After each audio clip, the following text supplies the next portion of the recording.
Hi Gemini, it's Erica with Sweet Tea Astrology and Tarot. Welcome to the channel. This is your April 2019 Astrology and Tarot Scope forecast. There's a lot going on in April, so let's talk about that. But while I'm shuffling the cards, let me remind you that this is a general reading for the Gemini energy. This can be your sun, moon, ascendant, or any other Gemini energy that you may be feeling or watching for. Gemini placements for other people in your world. If this is not resonant for you, Geminis, check your moon and your rising sign, because not every month is going to speak to your sun sign. And you are more than just a Gemini, darling. So I've got the deck cut for you, Rider-Waite Tarot, the Radiant Rider-Waite. Let's start talking about the astrology. At the beginning of the month, on April 5th, we have a new moon at 15 degrees of Aries. For you, Gemini, this is the 11th house. The 11th house is traditionally ruled by Aquarius. This is the house of your social networking or social media. This can be face-to-face networking or on the internet or through means of communication like that. It's also dealing with your teams, groups, memberships, and associations that you belong to. So it could be that you are seeding a new online presence in one way or another, possibly taking online classes if you are in school, or just doing a lot of online stuff. If it isn't online, then it's face-to-face networking. I'm shuffling for you now the Lenormand deck. I'm going to pull the top and the bottom card. On the 10th of the month, we have Jupiter going retrograde in Sagittarius, and it will stay retrograde until, you had a card pop. It will stay retrograde until August 11th of this year. That Jupiter going retrograde is in the 7th house. 7th house is the house traditionally ruled by Libra, and it's the house of your partnerships and open collaboration. It is your relationships, your daily relationships, and the people that you deal with on a rather regular occurrence. This can be people that you work with, but it could also just be people that you know or have to deal with in one way or another. On the 10th of the month, we have the Sun in Aries squaring Saturn in Capricorn. This is going on between the 11th house and the 8th house. The 11th house is that energy where the new moon seed is planted, your social networking or social media house. The 8th house is the house of life, death, and rebirth, major transformation, metamorphosis. It's a very intimate house. It's the kind of topics that you wouldn't talk about at the Thanksgiving table. Sexual matters, sexuality, those types of things. So there's a square, a tug of war going on. The spotlight is coming from Aries, so pay attention. It could be 11th house matters or illuminating 8th house issues. Because on the 13th, we have another energy very reminiscent of this, because Saturn and Pluto are both pretty close in the sky. We have the Sun in Aries squaring Pluto in Capricorn, again between the 11th and the 8th houses, reminiscent of the energy that we just spoke about for the 10th. Now on the 17th, we have Mercury moving into Aries, completely cleaning up where the retrograde occurred in the very end of Pisces. This is in your 11th house as well. So it could be that you've been dealing with some miscommunication in your 11th or 10th house, just depending on how your chart is set up. But the 11th house, again, social networking. It's the people that you deal with that you could call teammates, someone that you belong to in a group, or the associations that you have, social media or social networking. A lot of focus in that 11th and 8th house. On the 19th of April, we have a full moon at 29 degrees of Libra. And this is in the 5th house. The 5th house is traditionally ruled by Leo, and it's the house of your creativity and it's the creation initiation point. It's the spark of creation, the spark of love, the spark of life, the spark of imagination. The 5th house is also where you go to be a kid, where you go to blow off steam. If the 11th house is the social networking and big groups, the 5th house is the little groups that you tend to congregate in, like at the bar or having people over at your house for a cookout, that kind of smaller, tighter knit group. Full moon illuminating something in that 5th house at 29 degrees, meaning it could be like a relationship in one way or another being illuminated. Either we're at the end of this or we're going to be beginning something new. Again, depending on what's going on in your personal chart.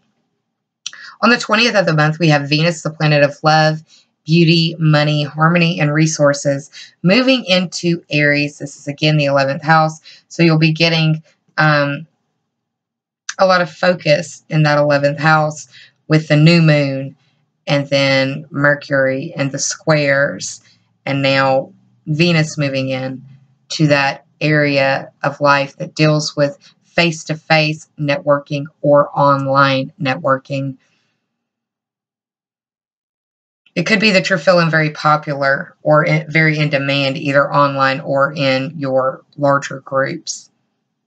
On the 20th of the month, we have the sun moving into Taurus. It's officially Taurus season. This is the 12th house for you, Gemini, traditionally ruled by Pisces. 12th house is the hardest house to see. It's secrets, it's nebulousness, it's the dream space, it's illusion and delusion. It can be a karmic house, the house of secrets it's either secrets that you keep, secrets that are kept from you, or secrets in general. The sun moving into that 12th house indicates for me that some of you may have a really hard time sleeping. And for others of you, your dreams are going to be really illuminating some things that you need to notice. And that sun in Taurus illuminating that 12th house is putting a spotlight on that house for the month or the season of Taurus. On the 22nd, we have the sun in Taurus, conjunct, sitting right on top of Uranus in Taurus in your 12th house. So it could be that some of you may be having some really psychic dreams around this time. I would say be careful around electronics. Uranus is the planet of independence and liberation, rebellion and revolution. It's also shocks and surprises and electricity. It also rules the internet. So just be careful in that 12th house. Understand that it's a difficult house to see. It's a difficult house to anticipate. If you are having psychic messages or really vivid dreams, it would be a good idea for you to keep a dream journal next to your bed. If you don't want to write it down, then use your phone or whatever device you have as an alarm clock to help jot down a few memories that you may have of a fleeting dream. Could be that there's some real juicy things in there for you to learn about or at least focus on. The sun is definitely asking you to pay attention to it. On the 24th, we have Pluto going retrograde in Capricorn until October the 3rd of this year. This is going retrograde in your 8th house. Pluto is the modern ruler of Scorpio, and Scorpio rules the 8th house. So Pluto going retrograde in that 8th house. Pluto can represent the shadow. If the sun is white, then Pluto would be black. Light, shadow, that duality that is constant. You can't have a shadow without the light. The light needs to cast on something to project the shadow. So Pluto going retrograde in that 8th house is asking you to pay attention to 8th house matters and the secret or shadow side of those 8th house matters. 8th house also deals with other people's money. And this is money that comes to you not by an hourly wage earned by your hand. This is scholarships. This is loans. This is insurance payouts. This is inheritance or investment payout, that sort of thing. Pluto going retrograde could be that you have a stark realization during the retrograde where what you thought you knew, you now see from a different perspective or a different way. On the 27th of the month, we have Mars in your sign, Gemini, squaring Neptune and Pisces. This is a tug-of-war energy between your 1st house and your 10th house. The 1st house is the house of you. It's traditionally ruled by Aries, and it is the physical embodiment of who you are and it is how the world sees you. It is your appearance. It is your personality. It is your body. Squaring that 10th house, traditionally ruled by Capricorn. This is the house that I attribute to all the world's a stage. It is your status and career, your status and reputation. It's dealing with authority figures. This can be authority figures in their field of expertise or the actual authorities. Could also be like someone that you have to answer to. Because it's a square between your 1st and your 10th house, it feels like it's a tug of war between who you are and what you want the world to see you as. And on the final note that I have is Saturn going retrograde in Capricorn until November 18th, and this occurs on the 30th of April. This is occurring in your 8th house.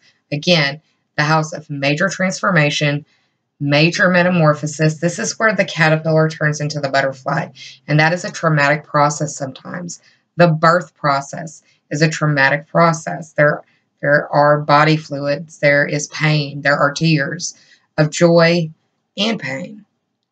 So understand that Saturn going retrograde in that 8th house is really paying attention to the boundaries of the 8th house and making sure that you don't overstep your bounds during this retrograde, or reflecting on 8th house matters and whether that is an area that is stable for you or not. Because with Pluto and Saturn both in Capricorn, this being your 8th house, I see that energy very much as divine destruction for the sake of sacred reconstruction or divine reconstruction. It's giving you an opportunity to maybe rebuild this 8th house that is being very tested, and that those squares at the very beginning of the month, on the 10th and the 13th, is a spotlight on that 8th house, making you aware, bringing your awareness back to it, Gemini. So let's talk about the cards that I pulled for you. The underlying theme or overarching energy for this spread is the 5 of Swords, and we have a full moon in the 5th house on the 19th of the month, right before the sun changes signs. This 5 speaks to the theme of adversity, and the swords deal with air sign energy. That can be you, Gemini. It can also be Libra or Aquarius. The full moon is in Libra and in the 5th house, so you could be dealing with a Libra, or it could just be dealing with relationship type issues, because Libra is very much the sign of relationships and codependency. The 5 of Swords is a card that deals with conflict, tension, and defeat, and also people deciding that it's not worth it to fight anymore. It's either worth it to fight or not. Somebody may just be looking at it as though this is a game, and there are other people that have their feelings hurt. I feel like this full moon is going to illuminate something, and you're going to be dealing with some heightened emotions, but that isn't a bad thing. Again, it's bringing your awareness to what needs to change. And if you don't do the work to change it, the universe will do it for you. We have free will, but it only lasts for so long. Now, in the top 3 for clarity in the tarot cards, I pulled for you the 4 of Cups. The number 4 is associated with the theme of stability. It also speaks to the 4th house on the astrological wheel. That's the house of Cancer. And there's not anything really going on in there for you, given my notes. The cups deal with water sign energy. That can be Cancer, Scorpio, or Pisces. And this card really deals with the theme of contemplation, but also apathy. It could be, I kind of look at this as like the spoiled brat card, if you will. That's not calling you a spoiled brat, but it's just not being fully grateful, aware, or present enough to understand or see that you have things in front of you that can emotionally fill you up, and what is being promised or dangled in front of you, what is being lured for you. Either you're the lure or you are being lured.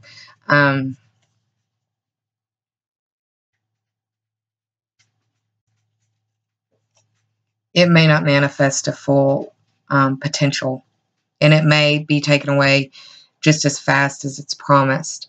These cups are grounded in reality, but this is still not grounded. This is still a possibility. It also mimics the drawing of the Ace of Cups with the hand gesturing. It could be that you are reflecting on your family and the emotions that your family, your emotional upbringing in the family, could be looking back at childhood too. And I say that because the posture of this individual is looking towards the past.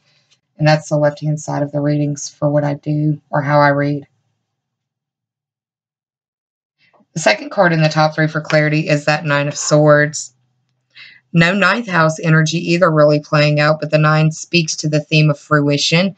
The swords, again, are air sign, Gemini, Libra, or Aquarius, and it deals with the reason, the ability to reason or to use your logic to deduce things. This Nine of Swords deals with the theme of depression, anxiety, and despair. It could be that you're worried about the future, worried about something with the future, because the swords are pointing towards the future for me. This card also indicates for me insomnia, which I spoke about earlier as well, especially towards the second half of the month when the sun moves into Taurus. Some of you are really going to want to sleep and just can't. Some of you, your minds won't stop.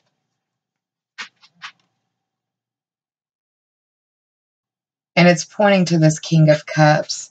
And the kings are known for their being an authority or an authority figure.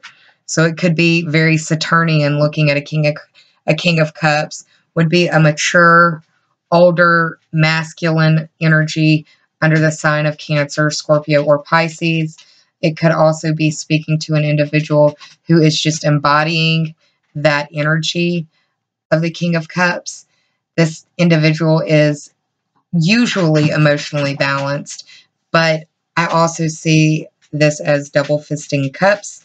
So it could be that there could be some escapism going on, and because of the escapism, there's an argument which leads to wishful thinking and possibly insomnia. That won't be the case for all of you, but it can be for some of you. That full moon is also going to be illuminating that fifth house, meaning you're going to want to feel social. You're going to want to be out with your groups. And if you're not out with the group, then you're going to feel drawn to do something creative. You want to make something. You want to do something. Let's move on to the Lenormand deck. On the bottom of the deck, we have the house. Now, what's interesting is that we have the number 4 up here. We have the 4 of Cups. This is the fourth house, the fourth card of the Lenormand deck. This is the home. It deals with the house. It deals with the dwelling. It deals with family. This can be your lineage, like your family heritage. This could be dealing with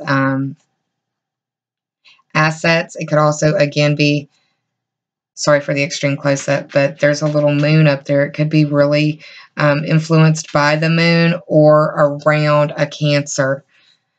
Another significator of this card is the King of Cups.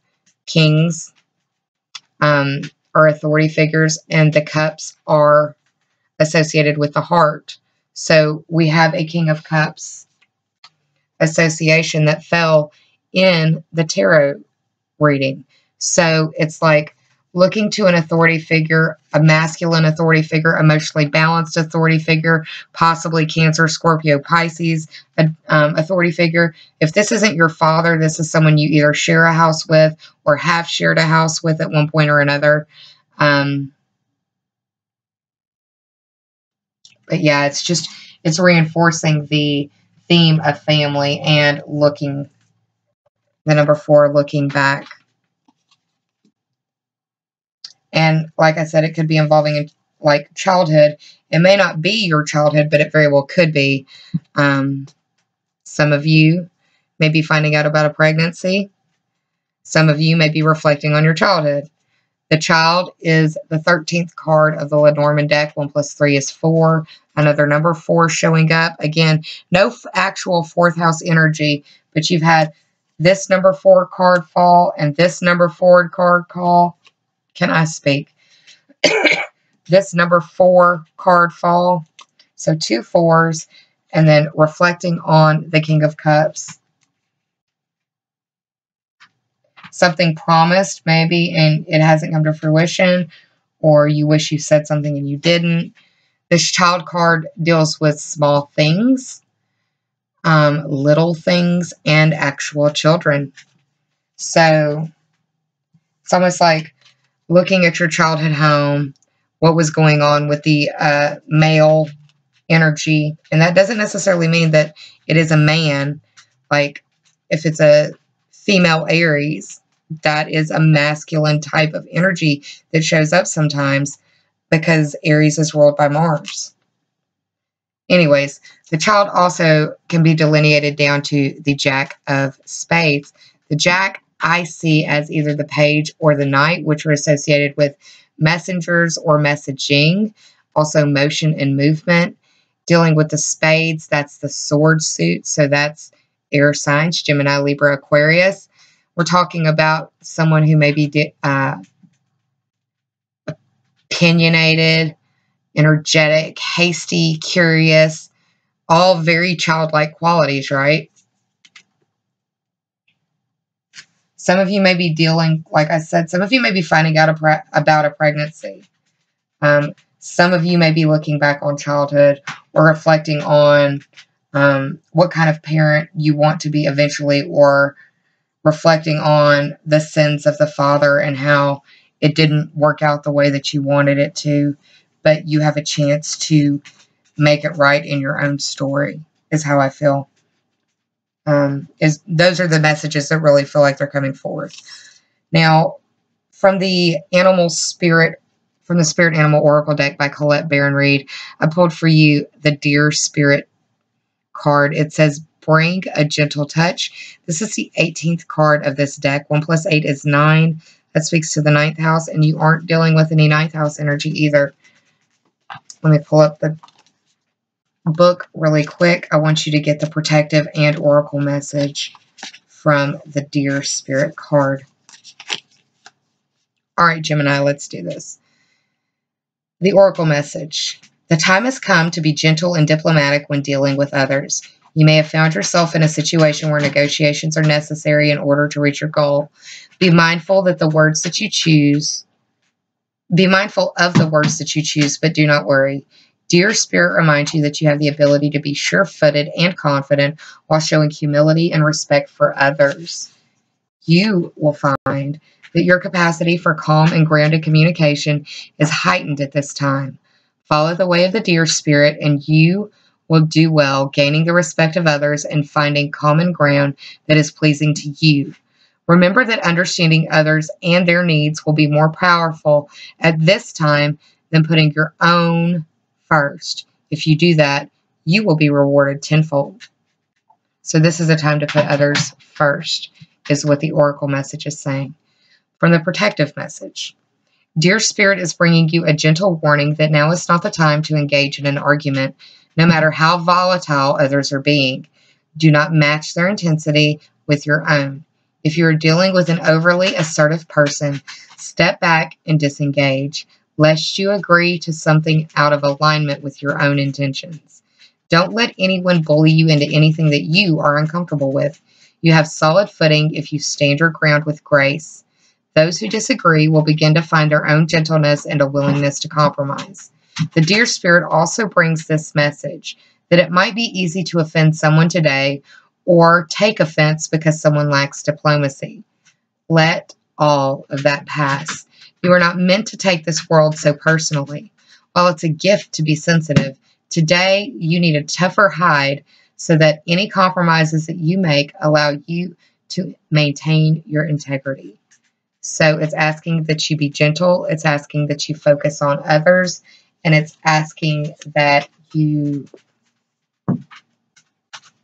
understand that you can be sure-footed and graceful in speaking what you need. Don't let it drive you to a place of insomnia. You have been taught well how to defend your territory when need be. I see this as a card of debate and argument. So it could be that you are arguing with an adult figure, an authority figure in your world, someone you may have looked up to as a child, and either want to have a discussion with them or work things out. I suggest you waiting until Mercury is into Aries And if I were you, I would do it face-to-face as opposed to online. But sometimes that's all you have. Speak your truth in love, but ground it in love. So yeah, that's what's going on, Gemini. That's what I see for you. Be gentle. Be gentle with yourself. Be gentle with others. And that will win half the battles in itself. Not being so quick to take offense or to be hurt. Now is not a time for sensitivity is also what the Dear Spirit card insists. So I hope you enjoyed this reading, Gemini. If you did, please like, share, and subscribe. And if you already have, I thank you from the bottom of my very grateful heart. I will see you for the April dailies, but I want to get this up first, and I have quite a few more videos to go. So wish me luck in that endeavor. I'm sending you a lot of love. I do hope that you're well. Please be kind to yourself, and please save some of that kindness for others, because we're all going through private battles in our world that some of us may never speak about to another living soul. Take care, Gemini. I'll see you soon. Bye. Love you.